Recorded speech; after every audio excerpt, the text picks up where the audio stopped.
Islam datang untuk membersihkan Yesus dari tuduhan fitnahan orang-orang kafir seperti Anda. Orang-orang yang sangat-sangat merendahkan Yesus. Salam satu Tuhan. Para sahabat, dukung semua ya channel Densa News Muslim. Di like, di subscribe, di share sebanyak mungkin untuk supaya mencegah sahabat-sahabat kita di luar sana tidak terpengaruh terhadap pemurtadan. Ya, surat Al-Hajj 56. Kenapa Allah dan para malaikat dan kaum muslim berdoa kepada Muhammad? Kenapa berdoa? Di mana itu Anda dapatkan? Surat Al-Hajj 56. Coba Anda jelaskan kenapa Allah mau mendoakan Muhammad. Di mana? Coba baca terjemahannya. Surah Al-Hajj 56. Bukan Iya, coba Anda baca terjemahannya. Buka aja di situ, tampilkan. Anda baca terjemahannya, sudah dikisah Surah terjemahan Al-Hajj pun. 56. Baca terjemahannya. Allah dan Allah para malaikat dan kaum muslim bersalawat kepada Muhammad. Di mana kemudian diterangkan di situ berdoa di mana? Kenapa Allah mau mendoakan Muhammad? Saya ulang lagi, di mana di terjemahannya dikatakan berdoa di situ. Bersalawat itu kan Katanya doa. Tadi katanya doa. Doa atau selawat nih? salawat itu kan doa. Doa. Karisten. Coba buka. Karisten. Nih tajarin. Di Google. Nih tajarin. Jadi coba kamu buka Al-Quran surah Ibrahim ayat 40. Tidak, jangan kemana-mana. Saya hanya coba kamu buka Al-Quran surah Ibrahim ayat 40 supaya kamu bisa membedakan antara salawat dengan doa. Baca. Coba baca Al-Quran surah Ibrahim ayat 40 supaya kamu bisa membedakan antara salawat dengan doa. Jangan lari kemana-mana. Kita fokus ke Tadi kau membawa Al-Quran. Al-Asaf ayat 56. Di situ tidak ada kata doa. Ada nggak kata doa di situ? Ada nggak kata doa di situ? Dasar penyembah makhluk kuburan. Di situ nggak ada kata doa. Innallaha wa malaikatahu yusalluna 'alan nabi. Ya ayyuhalladzina amanu sallu 'alaihi wa sallimu taslima. Ada nggak doa di situ? Tampar juga pakai botol kosong pelangnya. Bahlul, bodoh, bangok, konten lagi. Harus belajar membedakan. Anda harus ajaran Islam. Ya, begitu kepada orang dongo. Anda harus membedakan antara doa dengan sholawat. Nih, tak kasih. Al-Quran surah Ibrahim ayat 40. Bismillahirrahmanirrahim. Rabbi ja'alni muqimas sholah wa min zurriyati. Rabbana wa taqabbal du'a. Doa ya doa. Nabi kamu itu tukang kawin, tahu. Kalau Tuhanmu itu berasal dari istri yang keberapanya, Daud? Itu dulu jawab. Yesusmu itu berasal dari keturunan pezina. Antara Daud dan Berseba. Paham yuk? Paham? Kakeknya Daud mengintip istrinya orang mandi. Lalu Berseba ini dicintai sama Daud. Ini fitnah ya dari kitabmu ya, bukan saya menghina. Ini fitnah yang kejam terhadap nabi-nabi. Oke? Selain Muhammad, siapa nabi kawin umur 9 tahun? Muhammad saja tahu. Hei. Ingat logika yang Anda bawa. Ingat, Yesus itu Tuhan. Saya tanya samamu, kalau Yesus itu Tuhan, usianya berapa tahun ketika ia turun ke bumi? Tanya dulu samamu. Yesusmu Tuhan kan? Saya tanya samamu, Yesusmu yang Tuhan ini usianya berapa tahun ketika dia turun ke bumi? Ada 1.000 miliar tahun? Ada 2.000 juta tahun? Ada triliunan tahun? Dengar dulu. Ini pertanyaan. Yesusmu kan Tuhan, berarti dia tidak berawal. Berarti ketika dia turun merobek perawan Maria, ya usianya sudah berapa tahun itu si Yesus? Udah berapa tahun usia Yesus ketika dia turun ke bumi merobek perawan manusia bernama Maria? Dihina tidak terima, kamu sendiri menghina. Lah, siapa yang menghina? Saya bertanya samamu, Tuhanmu, jangankan kemudian kelaminnya, kepalanya pun masuk ke dalam vagina Maria. Paham kau? Dan Yesus bukan hanya Tuhan. Dari mana? Kan Tuhanmu itu Yesus. Katanya Yesusmu itu tak berawal, akulah awal. Lah akhir. Berarti usia Tuhanmu itu sudah berapa ribu miliar tahun. Udah tua renta kan Tuhan kau itu. Habis itu turun ke bumi. Seabrek 2 kaki dan kepalanya masuk. Pecahkan perawan orang. Sebagai malaikat ya. Udah turunkan ini manusia gila ini. Turunkan.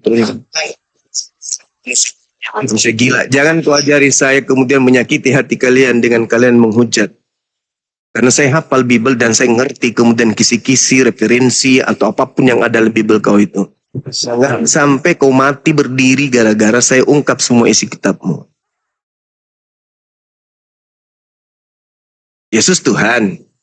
Aku mengakhir. Wih, udah berapa tahun usianya ini? Ingat ya, Bung. Ingat.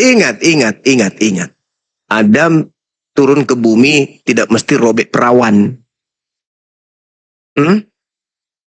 Nggak mesti. Lebih hebat Krishna. Melkisedek jauh lebih hebat.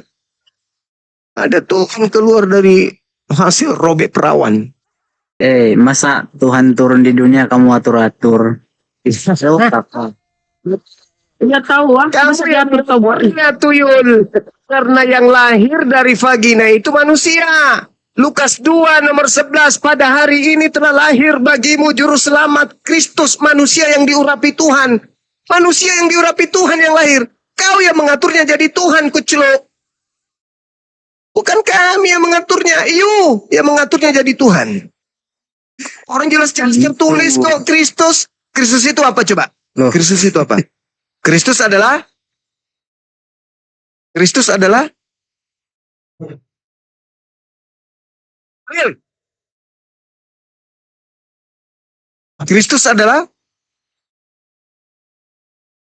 Aku bahas soal Yesus lahir. Kristus adalah Bukan jadi Tuhan. Kristus adalah Kamu mempermasalahkan Yesus. Kristus lahir adalah melalui perempuan. Kristus Kamu adalah atur-atur kenapa? Kristus adalah inilah kau kawan. Inilah kau. Pertahananmu sangat rapuh. Habis itu kau menyerang. Rapuh kali pertahananmu. Loh, kamu duluan yang menyerang. Salahkan orang pula. Kita di sini datang membahas. Kita dari tadi udah berjam-jam, 2 jam kita membahas tentang apa? Siapa yang datang kepada Paulus? Datang ke Nabi Muhammad menikah. Lah, Tuhanmu apa? Sadar tidak apa kau cakap tadi? Kamu cakap nyembah dalam kuburan. Kamu cakap. Apa? Iya. Yesus yang Kau ini. memang Yesus itu bukan makhluk yang keluar dari kubur. Hah? Kamu lupa bahwa yang keluar dari kubur hari ketiga itu namanya Yesus dan itu Tuhanmu. Itu kan kata-kata menghujat. Jadi saya balaslah. Terus kau tidak terima. Di mana menghujatnya coba? Di mana menghujatnya coba? Coba kau Di mana tunjukkan. menghujatnya? Ya, silakan. Muhammad tukang kawin. Ya, itu yang menghujat. Umur 9 tahun dia Itu kawin. yang menghujat. Kau yang menghujat. Ketika saya mengatakan Kristen menyembah makhluk yang keluar dari kubur, kehujatannya itu fakta. Indonesia itu melanggar undang-undang. 9 tahun dikawin. Aduh. Melanggar enggak undang-undang kemudian ketika ada orang disalib? Tidak ada dosanya, tidak ada salahnya. Melanggar enggak? Melanggar enggak menggantung orang yang tidak punya salah? Hei! Melanggar enggak? Yesus tak punya salah. Kalian tangkap, kalian gantung di pohon, kalian tombak, kalian bunuh. Melanggar enggak? Hei! Melanggar tidak. Biasa aja kali. Makanya kalau kamu itu pertahananmu lemah, jangan kau diskusi dulu kau. Melanggar enggak? Kemudian ketika Yesus yang tak ada dosa, kau gantung dan kau tombak dan kau bunuh. Melanggar enggak? Orang yang menyalibkan Yesus itu orang Melanggar enggak? Melanggar tidak? Melanggar enggak? Melanggar enggak? Nah, tanya orang yang menyalibkan lah. Kau yang kutanya, melanggar tidak membunuh orang yang tidak bersalah? Orang yang membunuh Yesus itu orang yang tidak suka sama Tuhan Yesus. Melanggar Itu tidak? fakta. Membunuh Yesus itu melanggar enggak? Ya elah, membunuh mana boleh. Pintar. Berarti pembunuhan terhadap Yesus itu menghasilkan dosa atau menebus dosa? Kau tanya itu Muhammad sudah dosa tidak Muhammad. Bingung dia. Itu. Bingung dia, Hah? bingung dia, Kau bingung. tanya itu Muhammad, kenapa Bingung dia, Muhammad bunuh banyak orang? Tanya Muhammad. bingung dia. Membunuh orang benar Yesus dosa atau tidak? Dosa. Berarti penyaliban itu menghapus dosa atau melahirkan dosa? Bingung langsung. Langsung hujat. Langsung menghujat. Bingung kan? Karena sejatinya kamu itu harus berterima kasih kepada iblis yang telah menyalibkan Yesus. Karena akibat daripada iblis menyalibkan Yesus, dosa-dosa kalian dihapuskan oleh pekerjaan sibilisis. Maka berterima kasihlah kepada iblis. Aceh ini Muslim apa Kristen, Pak? Saya Kristen. Oh, Kristen, Pak Aceh. Silakan. Ya. Saya mau bertanya sama Bang Suma, itu apa bedanya doa dan salawat? Salawat itu bedanya apa dengan doa? Coba saya butuh penjelasannya. Saya mau tahu penjelasannya seperti apa itu. Baik. Gurunda, monitor Gurunda. Salawat itu pujian. Allah memuji baginda Rasulullah Muhammad sallallahu alaihi wasallam, wa innaka la'ala khuluqin azim. Allah memuji beliau. Sesungguhnya engkau wahai Nabiku Muhammad benar-benar berbudi pekerti yang agung. Kami juga memuji beliau. Memuji beliau sebagai nabi, sebagai rasul. Sedangkan kalau doa, Al-Quran sudah menjelaskan itu. Rabbi ja'alni muqimas shalah wa min zurriyati rabbana wa taqabbal du'a. Itu doa. Ya Tuhanku, jadikanlah aku dan sebagian anak cucuku orang yang tetap melaksanakan ibadah sholat. Ya Tuhan kami, perkenankanlah doaku. Doa ya doa. Sholawat itu pujian. Makanya kalau kami kemudian sholat, kami memuji. Allahu Akbar dikau yang maha besar. Kami memuji itu namanya. Sedangkan Allah pun memuji kepada baginda Rasul Muhammad SAW. Wa innaka la'ala khuluqin azim. Itu Allah membuktikan dalam Quran, beliau memuji Rasulnya. Sama seperti saya sebagai seorang pemimpin, memuji staf saya, itu mah biasa. Sangat luar biasa, pencipta memuji yang dicipta. Luar biasa ya, Bang Suma. Oh nggak bisa ya? Nggak bisa ya?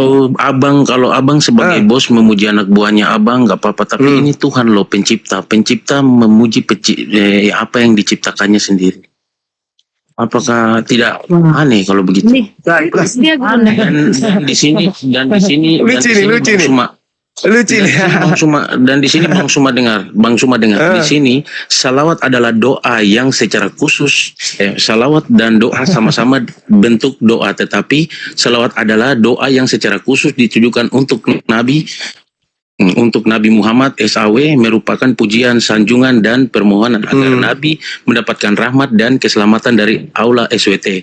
Sementara itu doa adalah permohonan dan seterusnya. Kamu umat terjemahan. Jadi salawat dan doa itu tidak ada beda, sama-sama doa. Masa adakan pencipta?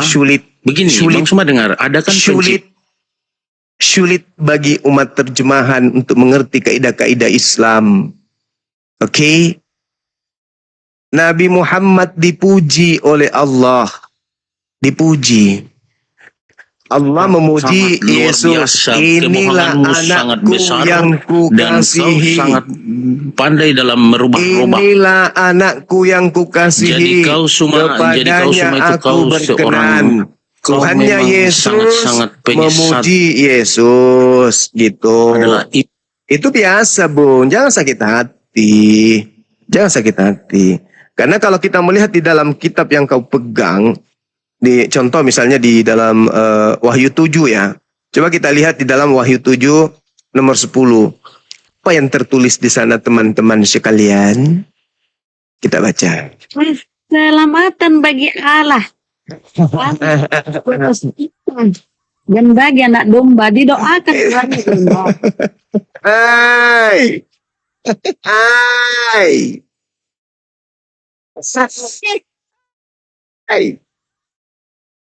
Belajarlah kalian, belajar.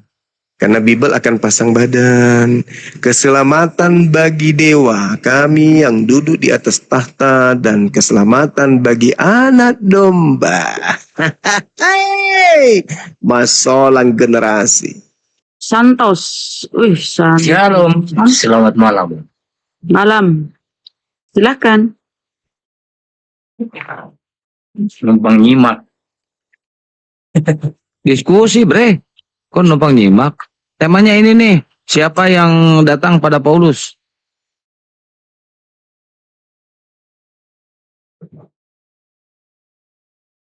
Wih. Tos. Ya, Siapa yang datang pada Paulus itu temanya. kalau begitu saya turun. Saya tidak tahu. Kocak.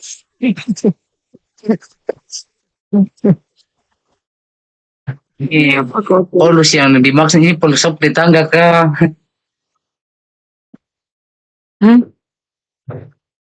Terus tengah pernah kemaduduin. Cuma modal iman nih Bang ya, aduh kesian sekali. Ya, memang iman itu keyakinan, tidak perlu tahu dari mana sumbernya. Iman buta itu namanya. Pak. Ya memang dibandingkan dengan keimanan memang kita buta untuk iman itu. Kalau misalnya untuk mau ingin pengetahuan, itu, kalau misalnya ingin tahu, mengetahui untuk itu namanya ilmiah, penelitian. Tapi kalau keimanan ini memang buta. Jadi kalau orang bilang tai itu harum, kok iman nih? Kok nggak selidiki dulu, kok nggak pikirkan dulu? Itu beda pengetahuan dengan keimanan. Hal-hal yang bisa diraba dengan indera itu soal pengetahuan, itu soal penelitian.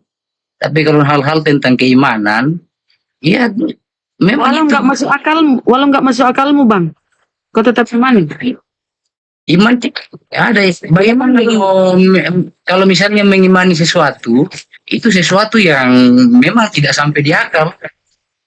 Namanya iman, ya memang iman itu di luar dari akal.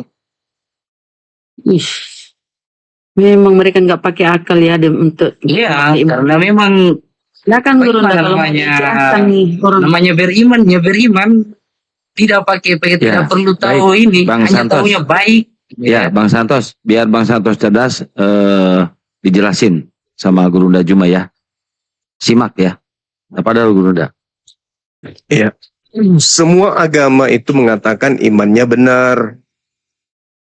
Tapi untuk membedakan antara iman yang benar dan iman yang tidak benar itu jelas. Tolak ukurnya adalah akal.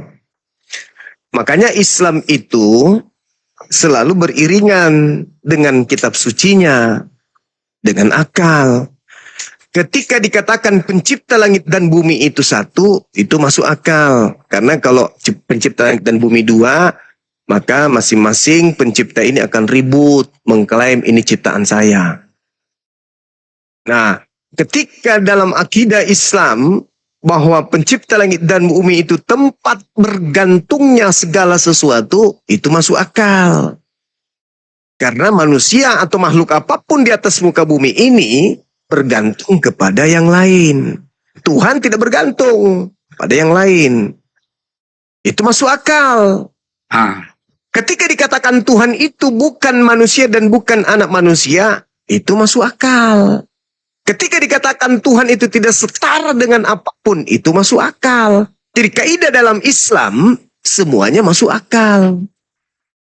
Sedangkan agama saudara ya memang Anda harus maklum, karena Anda terlanjur Kristen. Karena seluruh ajaran Kristen itu tidak masuk akal, maka mau tidak mau Anda akan mengatakan ya namanya iman yang nggak boleh masuk akal. Begitu. Ya, artinya itu kita ini saya pribadi menghormati cara Anda untuk beriman. Lah itu kaidah dalam agama saya, Bung. Hanya orang berakal yang memperoleh pelajaran. Siapa bilang Yesus itu Ini, Tuhan Anda itu tidak masuk akal? Masuk akal. Yesus netek masuk akal nggak masuk akal. Yesus mati masuk akal nggak masuk akal. Yesus lampar masuk akal nggak masuk akal. Tapi masuk akal sebagai manusia. Yang tidak masuk akal ketika Anda melantiknya menjadi Tuhan.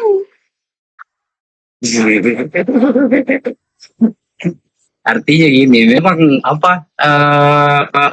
kalau sesuatu yang ingin dipaksa untuk masuk dengan akal, atau sesuatu yang mau bicara tentang logika, ya itu soal konteks pengetahuan bagi kami, bagi saya.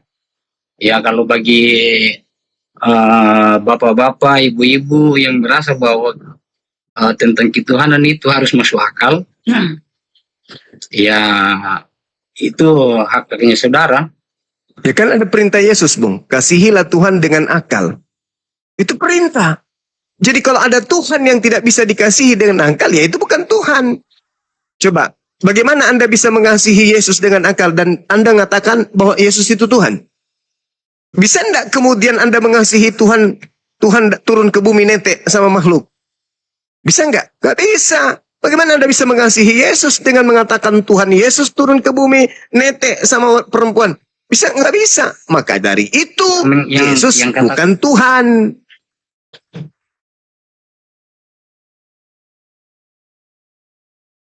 Tuhan Maha Besar, masuk akal, masuk. Tuhan Maha Pencipta, masuk akal, masuk. Tuhan Maha Perkasa, Maha Kuasa, Maha Suci, masuk. Tuhan mati dibunuh manusia, masuk akal enggak? Enggak masuk akal. Yang mana yang masuk akal? Yesus manusia dibunuh manusia. Itu baru masuk akal. Yesus Tuhan turun ke bumi, lapar, enggak masuk akal. Sementara perintah Yesus, kasihi Tuhanmu dengan akal. Pasti ketika ada orang yang mau mengasihi Yesus dengan akal dan mengatakan Yesus Tuhan, itu orang sakit jiwa. Bisa bang, karena abang mengharapkan Tuhan itu untuk hal yang luar biasa semata, ya kan? Bukankah Yesus sendiri yang mengatakan kasihi Tuhan dengan akal? Hal yang menjadi tidak luar biasa, yang tidak masuk akal. Kalau semuanya masuk akal, itu ilmu pengetahuan. Nah sekarang begini, bukan soal keimanan. Sekarang begini. Yang mana yang menurut Anda itu benar? Tuhan menciptakan manusia lahir tanpa ayah, atau Tuhan menciptakan dirinya menjadi manusia lahir tanpa ayah? Mana yang masuk akal? Ini kita bicara tentang keimanan atau akal dulu, soal akal dulu baru ilmu. Ya, akal dulu baru iman. Akal dulu, nanti iman. Mana yang masuk akal? Tuhan menciptakan manusia tanpa ayah, atau Tuhan menciptakan dirinya sendiri menjadi manusia lahir tanpa ayah? Mana yang masuk akal? Bagaimana saya ini apa ini? Mana yang Iya. masuk akal? Tuhan yang Maha Pencipta menciptakan ciptaannya berupa manusia lahir tanpa ayah. Atau Tuhan menciptakan dirinya menjadi manusia yang lahir tanpa ayah. Mana yang masuk akal? Terus apakah bro percaya bahwa Tuhan punya cara-cara untuk melakukan keajaiban? Tunggu dulu saudaraku. Ke Iya akal kan? dulu. Ke Jadi akal kalau dulu kita. banyak Ke akal banyak dulu. hal-hal yang Ke ajaib akal dulu. yang memang Ke- tidak bisa dilampaui oleh akal. Ke akal dulu. Jadi Ke kalau akal dulu. misalnya ingin menyamakan semua dengan akal, lalu apakah kita ini mau Tuhan? Mau sama Ke dengan akal Dewa, dulu. mau sama dengan Tuhan untuk melampaui Ke akal dulu, Bang. Ke akal dulu. Baru ke iman. Jangan ke iman dulu baru ke akal. Ke akal dulu. Yang mana yang masuk akal? Tuhan menciptakan manusia tanpa ayah. Atau Tuhan menciptakan dirinya menjadi manusia tanpa ayah. Mana yang masuk akal? Akal dulu. Kita nggak masuk ke iman dulu nanti. Gampang itu. Yang mana yang masuk akal? Tuhan menciptakan manusia lahir tanpa ayah atau Tuhan menciptakan dirinya lahir tanpa ayah? Mana yang masuk akal? Lalu apa konsekuensinya tentang akal? Sementara saya menyatakan akal itu tidak bisa dipakai untuk mengukur ketuhanan, Iya, untuk mengukur hal-hal ajaib itu tidak bisa dengan akal. saudara, ini tidak mengukur Tuhan. Ini kita berbicara mengenai skala prioritas akal. Yang mana yang masuk akal? Itu dulu, bukan iman. Yang masuk akal adalah apa yang diinginkan Tuhan, yaitu yang masuk akal. Tuhan menciptakan manusia tanpa ayah, bisa nggak? Bisa saja. Oke. Tuhan melenyapkan manusia, bisa mencabut Iya, nyawanya, oke, bisa. Oke, bisa. Tuhan menciptakan manusia tanpa ayah, bisa. Tuhan menciptakan dirinya, bisa nggak? Halo? Tuhan menciptakan dirinya menjadi manusia, bisa nggak? Tidak. Tidak Bagaimana bisa. mau jadi dua Tuhan? Berarti Yesus bukan Tuhan. Jelmaan. Tuhan menjelma menjadi Yesus. Tuhan menjelma. Sebelum dia menjelma, dia sudah ada. Ya. Ada. Ketika kemudian dia ada, apakah dia manusia? Kalau dia menjelma pada saat dia jadi manusia, ya dia jadi manusia. Berarti kemanusiaannya ini hal baru, bukan? Ya. Hal baru itu ciptaan atau bukan? Maksudnya? Saya juga nggak tahu. Hal baru ciptaan atau? Ya, hal baru, sesuatu yang baru, yang tadinya tidak ada, tiba-tiba menjadi ada, itu ciptaan atau bukan? Yang abang saya paham maksud Anda bahwa Yesus adalah hal baru dari Tuhan. Sementara kita ini omong tentang penjelmaan. Jadi kalau dia menjelma, saudara, ada seekor sapi, seekor sapi menjelma menjadi ayam. Ayam ini hal baru atau bukan? Apakah sapi mampu menjelma? Ini contoh. Ya. Ini contoh.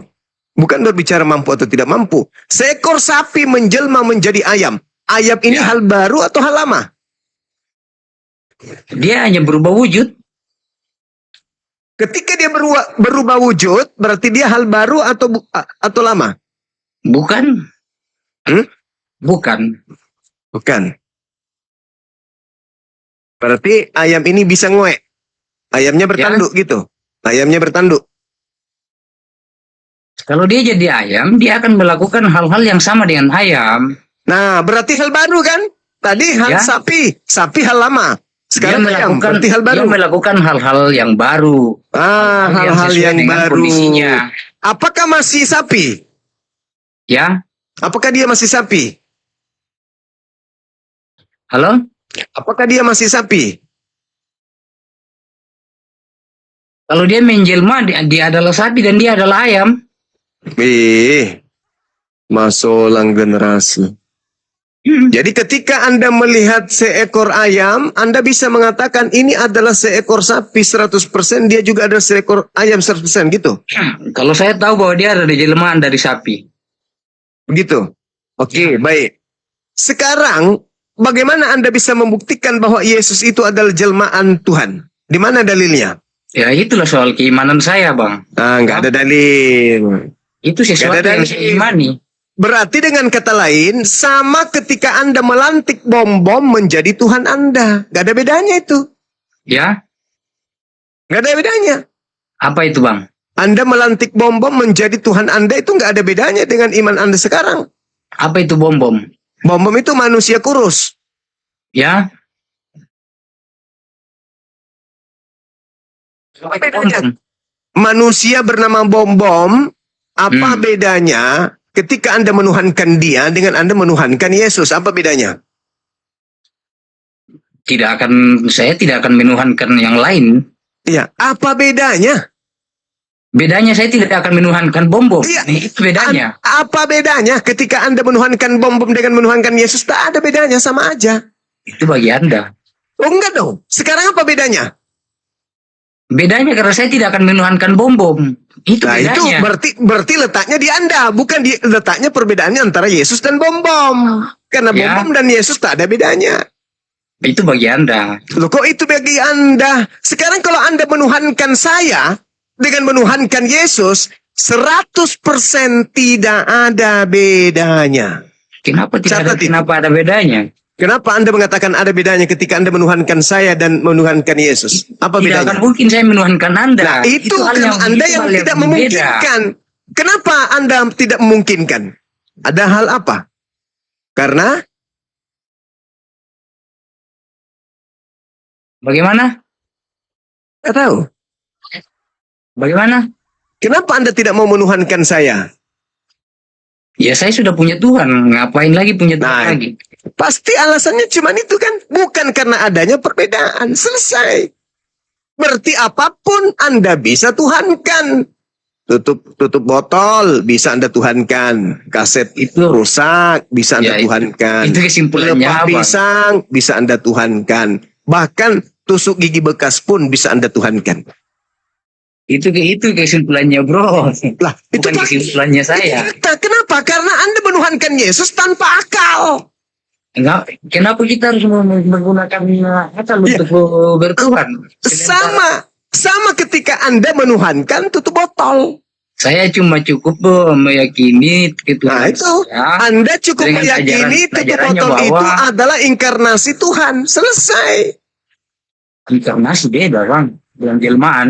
Ya, Anda hanya meyakini bahwa tutup botol itu adalah penjelmaan Tuhanmu. Selesai. Itu tidak mungkin. Kenapa Apa tidak mungkin? kesimpulan Apa itu? alasannya tidak mungkin? Bukankah Hah? Tuhan Anda bisa menjelma menjadi apapun? Tergantung kalau dia mau. Nah itu dia, berarti Anda nggak boleh membatasinya. Dari mana Anda tahu kalau Tuhan Anda tidak mau menjelma menjadi tutup botol? Dari mana Ya. Anda tahu? Dari mana Anda tahu? Ayo. Dari mana Anda tahu? Ayo. Ayo, sedangkan Yesus Tuhan itu hanya karangan Anda sendiri. Ayo. Dari mana Anda tahu? Siapa bilang karangan saya sendiri? Siapa yang mengajarkan Anda kalau Yesus itu Tuhan? Ya? Siapa? Halo? Iya, halo juga. Lagi di mana? Bagaimana? Bagaimana mau kemana? Siapa yang mengajarkan kepada saudara kalau Yesus itu inkarnasi atau penjelmaan Tuhan? Sekarang gini. Sekarang. Teman-teman dari ini terlalu tinggi membahas tentang Yesus. Bukan tertarik membahas Yesus. Dari tadi yang Tetapi dibahas. Kenapa itu? Maksudnya kenapa tetap- tidak tertarik orang dari kemarin sampai hari ini juga bahas itu? kenapa bisa demikian? Karena Islam datang tujuannya untuk meluruskan ajaran Yesus yang dibengkokkan oleh orang-orang kafir. Dengan cara-cara mengolok-olok. Siapa yang mengolok Yesus? Saya atau Anda? Ya? Saya atau Anda yang mengolok Yesus? Ya, Abang nilai sendirilah. Nah, sekarang oke, kita uji. Menurut saya, yang mati di atas salib tertutup nebus dosa-dosa para pemerkosa binatang, itu bukan Yesus. Menurut saudara, siapa yang menanggung dosa orang yang memperkosa kambing di atas salib? Jawab. Jawab. Bagaimana? Saya ini. Kita ingin membuktikan siapa yang mengolok Yesus di sini kan? Pertanyaan saya, ada orang memperkosa kambing, memperkosa daun pintu. Dosanya ditebus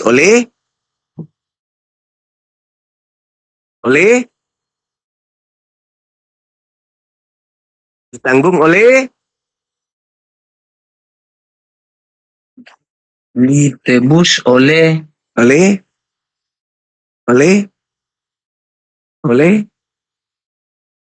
kalau itu saya belum ini bisa paham. Islam datang untuk membersihkan Yesus dari tuduhan fitnahan orang-orang kafir seperti Anda. Itulah tujuan kenapa Islam datang belakangan, untuk menyapu bersih orang-orang yang telah memfitnah Yesus, orang-orang yang telah menghina Yesus dengan sangat-sangat merendahkan Yesus. Bayangkan aja nih, bayangkan orang memperkosa ayam. Ya. Siapa yang Itu yang perkosa ayam, Bang? Siapa yang membebani kemudian dosa itu? Siapa yang memperkosa ayam itu, Bang? Masih bagus itu, Bang. Seluruh dosa, bahkan seluruh dosa dunia ditanggung oleh siapa? Tidak. Maksudnya ini, apakah bagaimana bisa ada orang yang perkosa ayam, Bang? Itu perumpamaan. Karena seluruh dosa, seluruh membahas bareng ini untuk seluruh dosa dunia. Kutanya dulu, orang memperkosa ayam itu dosa enggak? Ya. Dosa enggak? Bagaimana? Orang memperkosa ayam itu dosa enggak? Baru bagaimana caranya mengukur ayam diperkosa, Bang? Saya tanya sama saudara, orang memperkosa ayam dosa enggak? Saya juga tanya sama saudara, bagaimana caranya mengukur orang memperkosa ayam? Iya, karena ayamnya enggak mau. Baru bagaimana caranya tahu kalau ayam tidak mau? Ya karena memang ayam pasangannya ya ayam. Ya. Kan gitu. Bagaimana? Sedangkan Yesus diajarkan di dalam kitab saudara, Yesus datang untuk menanggung dosa dunia. Abang karena dengar ayam bicara bilang dia tidak mau. Oh, berarti ketika Anda memperkosa ayam, Anda menganggap ayamnya mau gitu? Ya. Ya jelas tidak, bukan kodratnya itu, tidak, saudara. Tidak, ini kan bukan, soal abang bicara soal akal itu. Abang tadi ngomong tentang akal. Maksudnya ayam bagaimana caranya abang tahu bahwa ayam mau atau tidak? Oh, berarti Anda menganggap kalau Anda memperkosa ayam itu ayamnya mau. Berarti makanya abang sudah pernah perkosa ayam lalu dia bilang tidak mau. Lah, saya mengatakan dosa memperkosa ayam itu apakah ditanggung Yesus? Iya, maksudnya kan abang tahu bahwa ayam bisa diperkosa itu karena abang pernah bikin. Loh, jadi kenapa jadi emosi? Kan kitab saudara yang mengatakan. Tidak, saya tanya ini, Bang, karena abang ini saudara, saya bertanya kepada saudara, abang, orang yang memperkosa ayam itu dosa atau tidak? Suma, jangan banyak melawak dulu, Suma. Yang orang yang memperkosa ayam itu berdosa atau tidak? Itu dulu, jawab. Dosa. Ditanggung nggak sama Yesus? Abang tadi kan tanya saya terus. Sekarang saya yang bertanya. Abang pernah perkosa ayam lalu dia tidak mau. Ditanggung sama Yesus. Santan, kau bilang sama Suma jangan banyak melawak di sini. Kan awalnya tadi Anda mengatakan, tadi kan awalnya tadi Anda mengatakan, kenapa Anda menghina Yesus? Nah, saya ingin membuktikan bahwa yang menghina Yesus itu kalian, bukan kami. Jangan lari dulu karena kan kalian menghina Yesus. Saya kasih contoh, orang yang memperkosa ayam itu dosanya dibebankan kepada Yesus. Kalian yang menghina Yesus, bukan kami. Itu cuma contoh. Makanya dari tadi saya tanya, ini kan abang bicara soal. Itu cuman contoh. Kan santer dilihat di gereja orang kawin sama binatang. Kan Jangan begitu. emosi sampai kasih mati mic lah. Teman-teman, bisa nggak tunjukkan ada orang Kristen kawin sama babi? Bunda Rahma, tunjukkan Bunda Rahma videonya. Bisa nggak? Kemarin. Ini contoh ya. Jadi orang yang menggauli babi dosanya ditanggung Yesus. Coba lihat. Nih kita kasih contoh ya. Ini kan Anda bertanya. Tidak. Kenapa Yang saya kalian tanya, ini menghina bagaimana Yesus? caranya Anda Yang tahu menghina bahwa Yesus ayam itu itu kan ini? kalian. Bagaimana Anda tahu bahwa ayam itu diperkosa? Ya, seperti biasa Anda membuat ayamnya tetangga mati. Sudah, Bunda Rama buka. Artinya ini, berarti abang sudah pernah buka ini perkosa ayam, lalu abang Nggak tahu bisa, itu nggak bisa saya memperkosa ayam. Karena kenapa? Saya tidak diajarkan bahwa dosa-dosa saya ditebus sama orang lain. Lalu bagaimana ini? Lalu bagaimana abang Nah, tahu kalau itu diperkosa? Nih, ini contoh. Kan tidak enak kalau saya menyebut babi karena itu makanan kalian. Tapi karena kalian kamu memaksa nih, lihat nonton nih.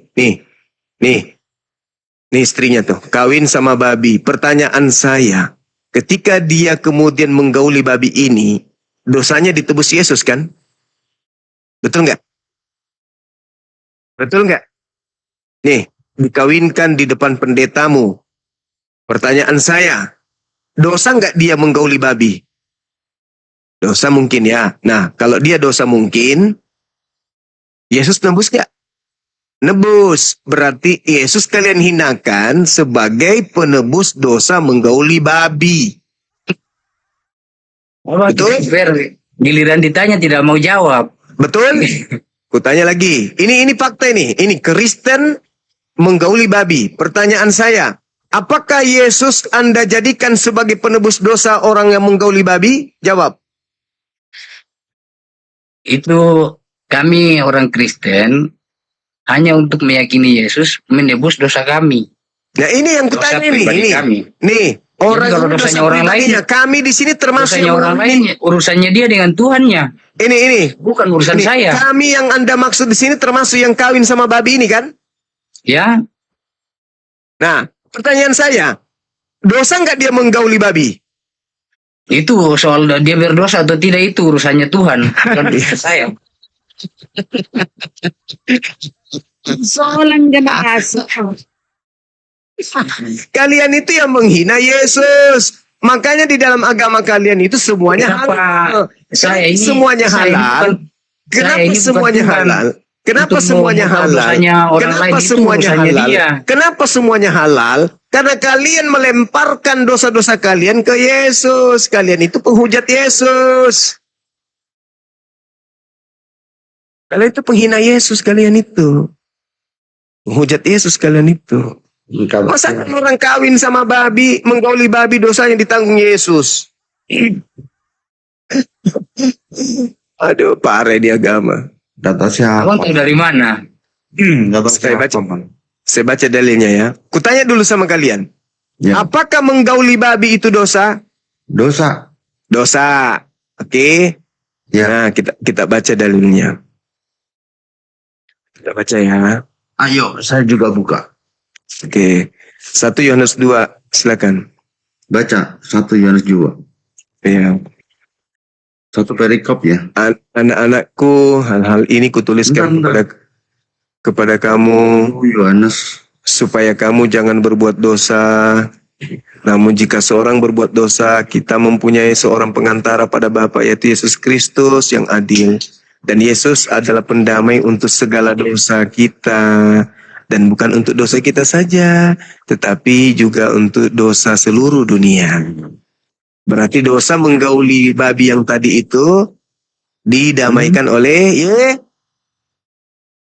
Yesus. Bapak ikut aja.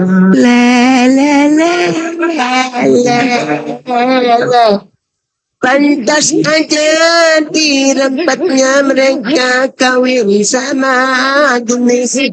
Ternyata ada yang mendamaikan dosa mereka. Pantas saja kawin sama babi. Ternyata ada Yesus pendamai dosa menggauli babi. Dalil. Ini parah nih. Dalil Roma 5:20, di mana dosa semakin banyak, di situ kasih karunia semakin melimpah. Ayo bikin dosa semakin banyak, biar kasih karunia semakin melimpah. Ayo. Bun, jangan diulang-ulang karena copyright, Bun. Itu kata dalil. Juma. Itu Kata dalil. Juma. Roma Kitab 5 nomor 20. Ada nggak berani baca itu? Dalil itu. Berani nggak baca? Berani nggak kau baca? Iya berani. Baca coba, baca. Bentar, Baca, bentar. baca. Aku download dulu. Bentar.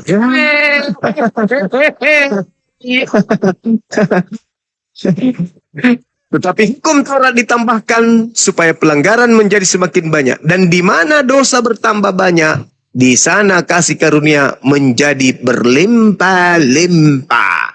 Maka semakin banyak kalian berbuat dosa, semakin kasih karunia berlimpah-limpah. Makanya kalian tidak lagi disebut sebagai hamba, tetapi kalian disebut anak. Kenapa? Karena kalian bebas, mau ngapain aja bebas.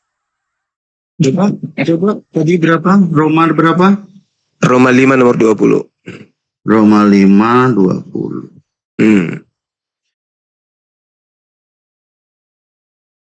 Roma 5 nomor 20.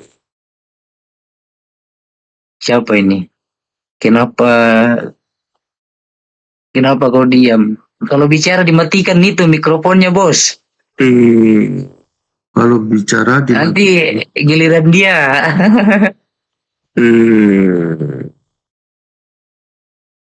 Jadi Saudara Santos, kalau Anda capek, Iya. Kau sudah sudah aktifkan itu kok, Bang.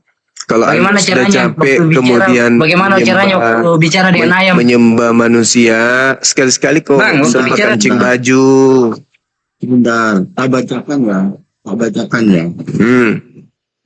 Sebab itu sama seperti dosa telah masuk ke dalam dunia oleh satu orang. Dan oleh dosa itu juga maut. Ya, oleh itu juga maut. Ya, Demikianlah. Nggak berani kalau udah bacakan satu perikop, nggak berani. Apakah kalau Anda membaca satu kitab akan merubah Roma 5:20 ini? Merubah nggak? Di mana dosa bertambah banyak, di sana kasih karunia menjadi berlimpah-limpah. Berubah nggak dalilnya? Kalau Anda baca dari data nomor 1, berubah nggak? Iya, yang dimaksud apa dulu itu? Iya, di mana dosa semakin banyak, di situ kasih semakin berlimpah. Baca dari awal. Ya, silakan Anda baca. Kita pingin dengar. Coba. Jangan kayak gini, Alkitab bukan Al-Quran. Hanya menyebutnya saja salah. Ayat dengan satu ayat. Biblos. Kalau kau ingin meluruskan sesuatu, mulai dari namanya kau luruskan. Biblos, jangan sebut Alkitab. Makanya, Adam dan Kristus. Ya, baca di awal lagi jadinya. Ya silakan kamu yang mau. Padahal itu nggak ada fungsinya pun. Iya, sebab itu sama seperti dosa telah masuk ke dalam dunia oleh satu orang, dan oleh dosa itu juga maut. Demikianlah maut itu telah menjalar kepada semua orang, karena semua orang telah berbuat dosa. Sebab sebelum hukum Taurat ada, telah ada dosa itu di dunia. Tetapi dosa itu tidak diperhitungkan kalau tidak ada hukum Taurat. Nah, paham dulu enggak ini dari sini? Nah, saya lanjut. Sungguh pun demikian, maut telah berkuasa dari zaman Adam sampai ke zaman Musa, juga atas mereka yang tidak berbuat dosa dengan cara yang sama seperti yang telah dibuat oleh Adam, yang adalah gambaran dia yang akan datang. Ya, tetapi karunia Allah tidaklah sama dengan pelanggaran Adam. Itulah karunia Allah. Tidak disetarakan dengan pelanggaran Adam. Sebab jika karena pelanggaran satu orang, semua orang telah jatuh dalam kuasa maut, jauh lebih besar dari kasih karunia Allah dan karunianya yang dilimpahkannya atas semua orang karena satu orang, yaitu Yesus Kristus. Nah, dan kasih karunia tidak berimbang dengan dosa satu orang. Sebab penghakiman atas satu pelanggaran itu telah mengakibatkan penghukuman. Tetapi penganugerahan karunia atas banyak pelanggaran itu mengakibatkan pembenaran.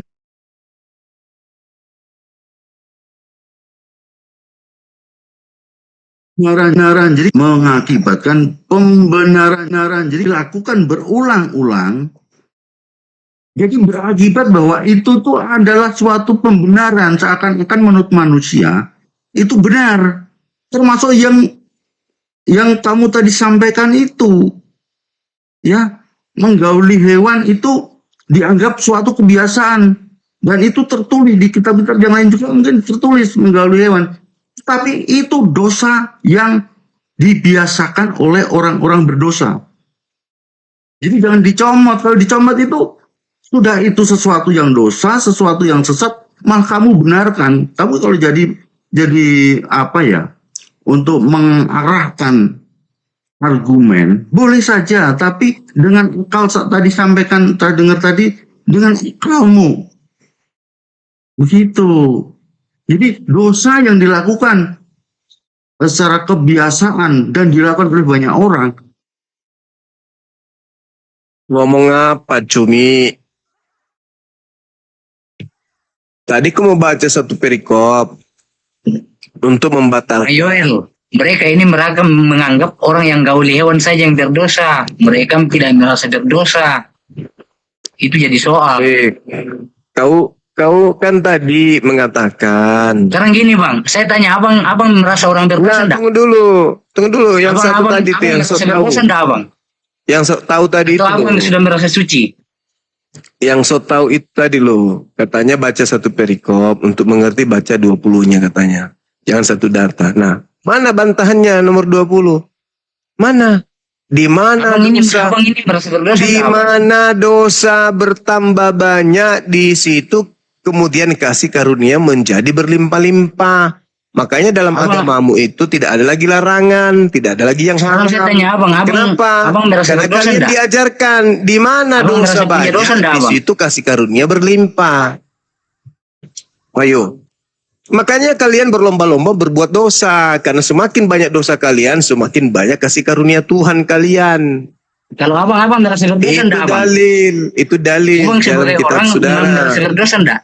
Roma 5 nomor 20, Kristen itu diajari memperbanyak dosa. Karena di mana ada dosa Kristen makin banyak, maka di situ kasih karunia-Nya Tuhannya akan semakin berlimpah. Itulah Kristen.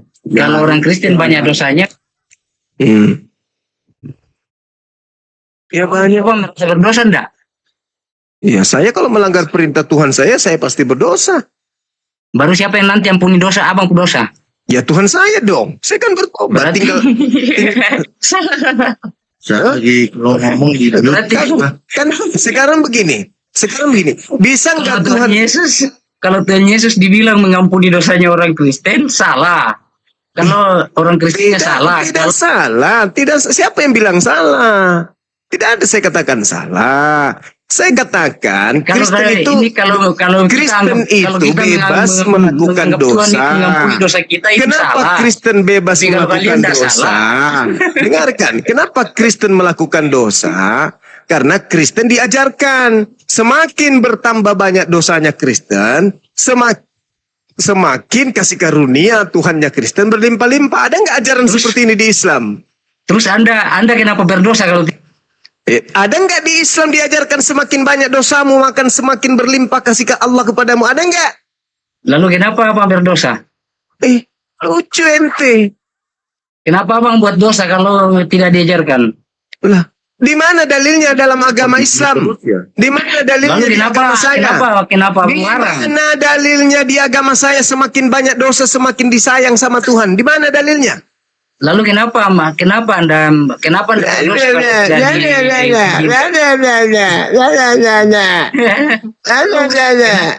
makanya kau jangan bodoh. Makanya gini, Bro merasa tidak berdosa enggak? Jangan jadi Kristen, jangan kau jadi Kristen. Jangan kau jadi Kristen. Kalau kau nggak paham Bibelmu sendiri, jangan kau jadi Kristen. Di kitabmu dikatakan, saudara, di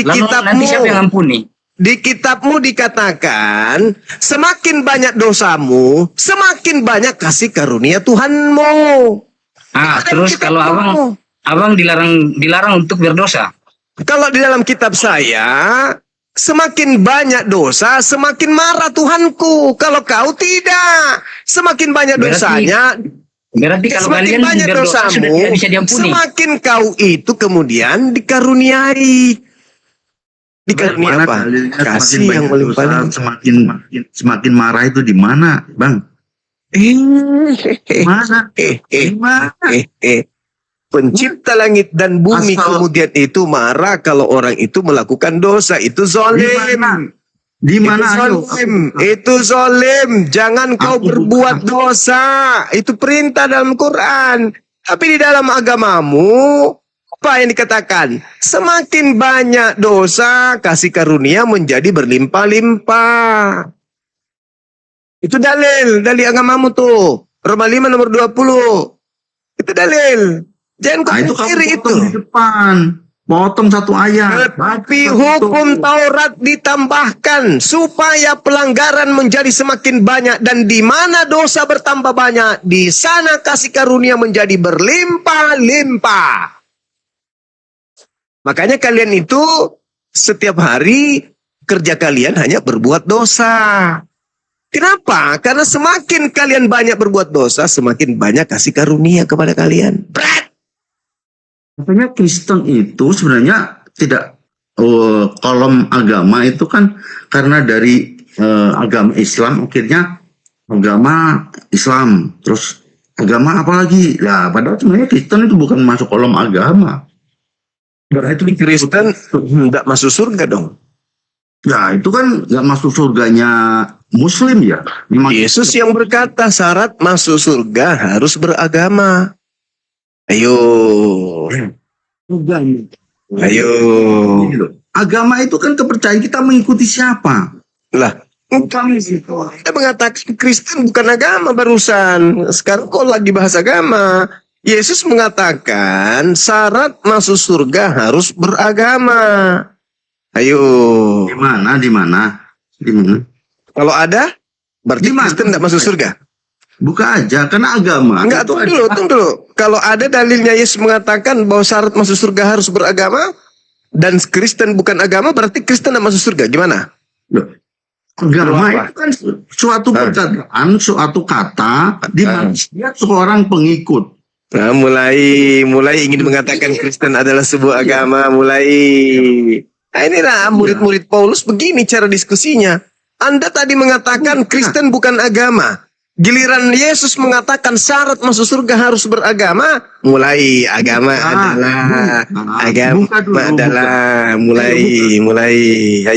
Berani kan? Benar enggak Kristen itu bukan agama? Kristen itu adalah pengikut Kristus. Saya ulang. Benar enggak Kristen itu bukan agama? Di awal di Antioquia dikatakan seorang mulai takut dia, mulai takut.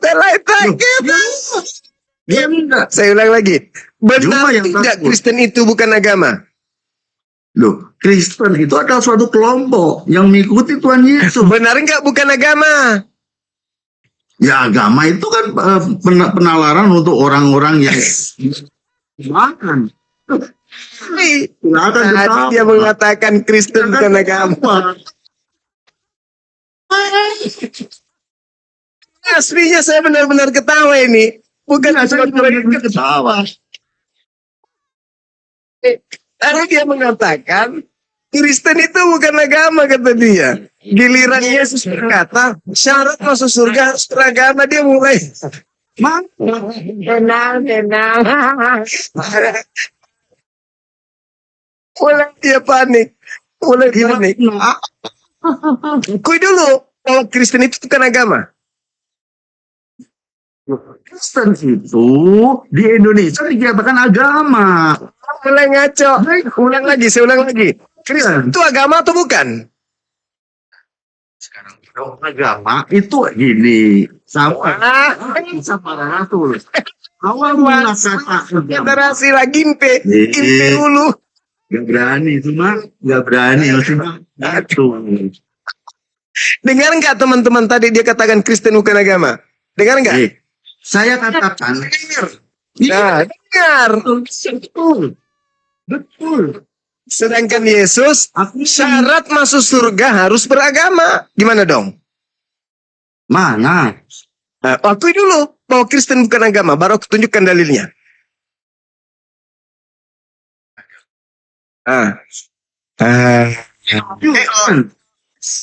Bukan.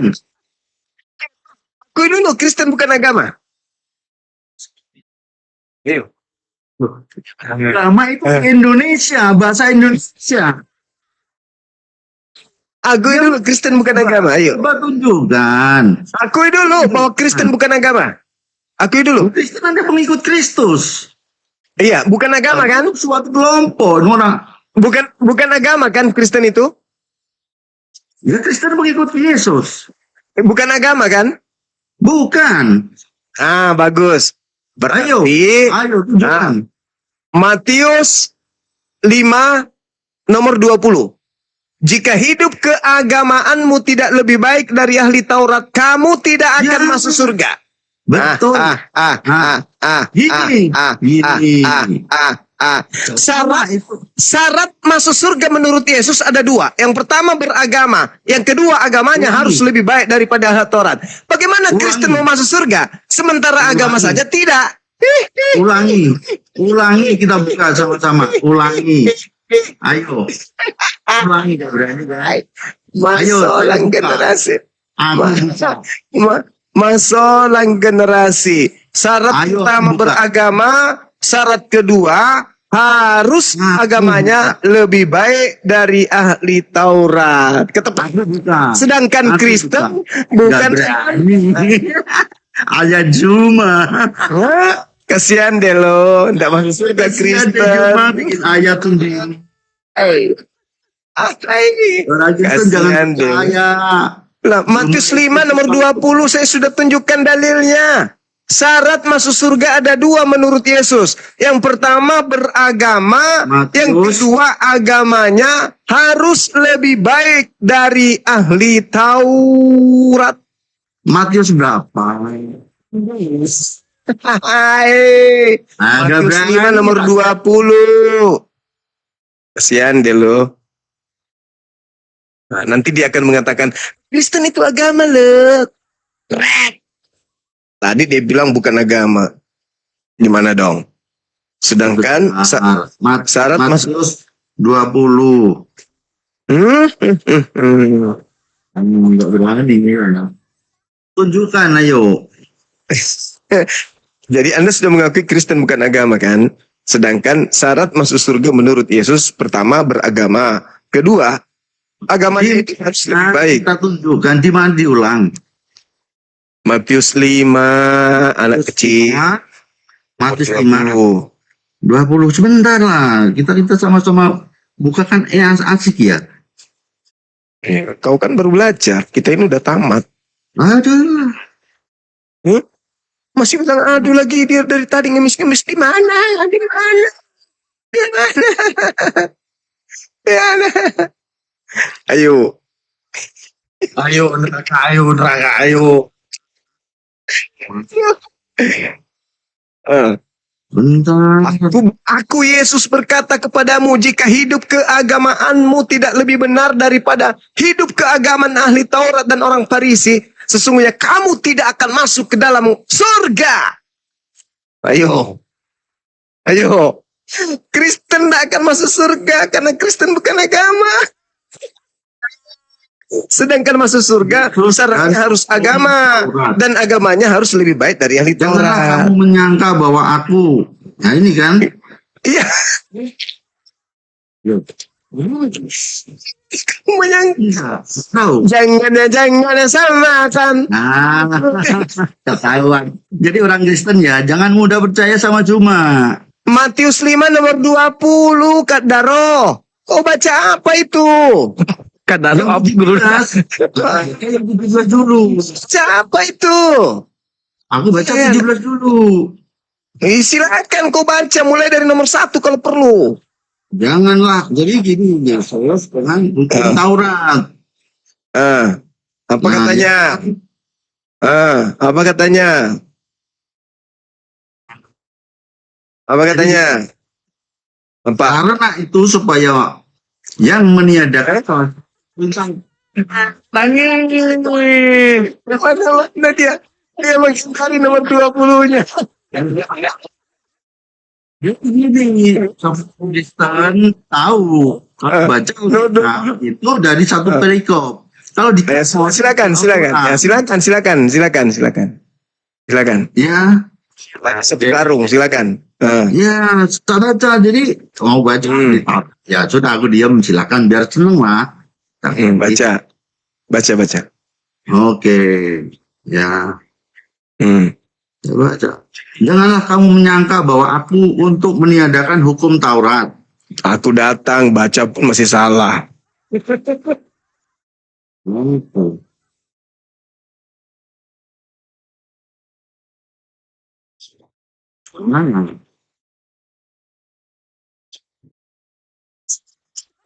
Mau baca nomor 20-nya teman-teman.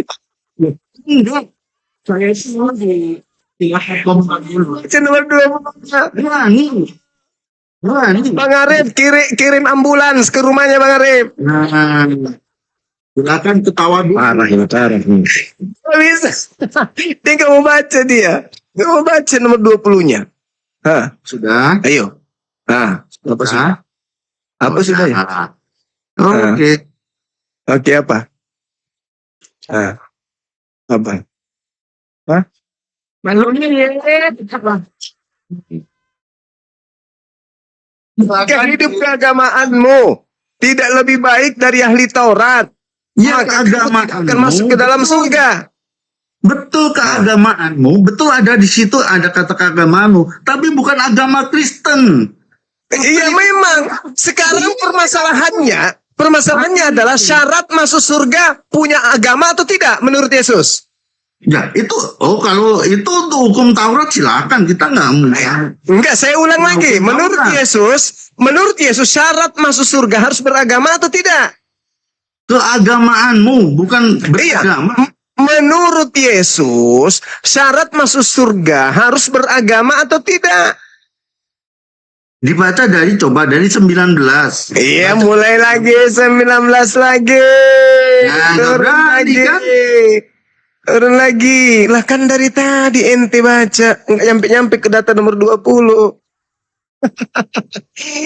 Ketepak.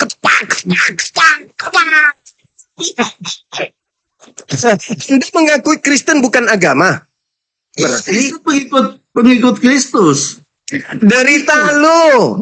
Derita lu mau ikut Kristus yang mana yang keluar dari kubur? Silakan. Yang pasti kata Yesus, jika hidup keagamaanmu tidak lebih benar daripada hidup keagamaan ahli Taurat dan orang-orang Farisi, sesungguhnya kamu tidak akan masuk ke dalam kerajaan surga. Bagaimana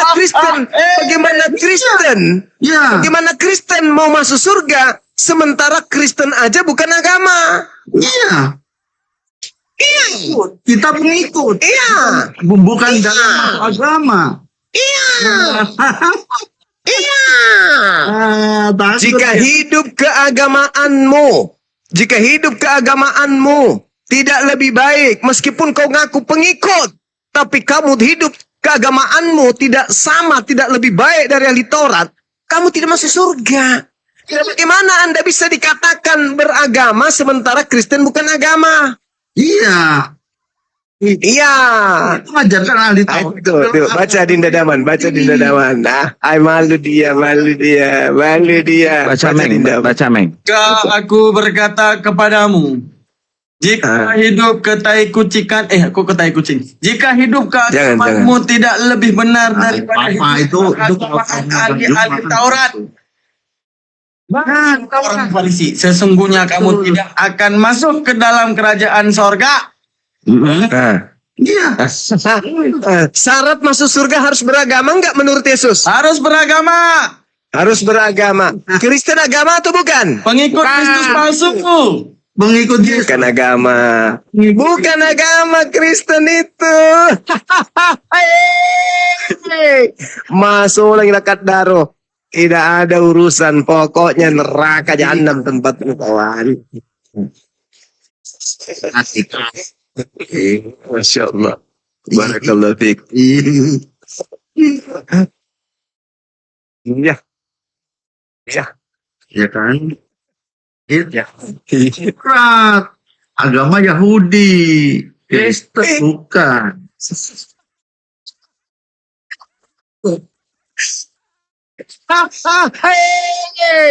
Aduh parah ini. Tawa itu pasti Parah. Muslim. Masuk lagi lekat daro. Pasti Muslim. Ceritanya jelas-jelas di situ syarat masuk surga hidup keagamaan. Nah, Kristen bukan hidup keagamaan. Kristen itu mungkin partai atau kelompok caper atau apa. Ormas. Jadi, Ada. masa Parah.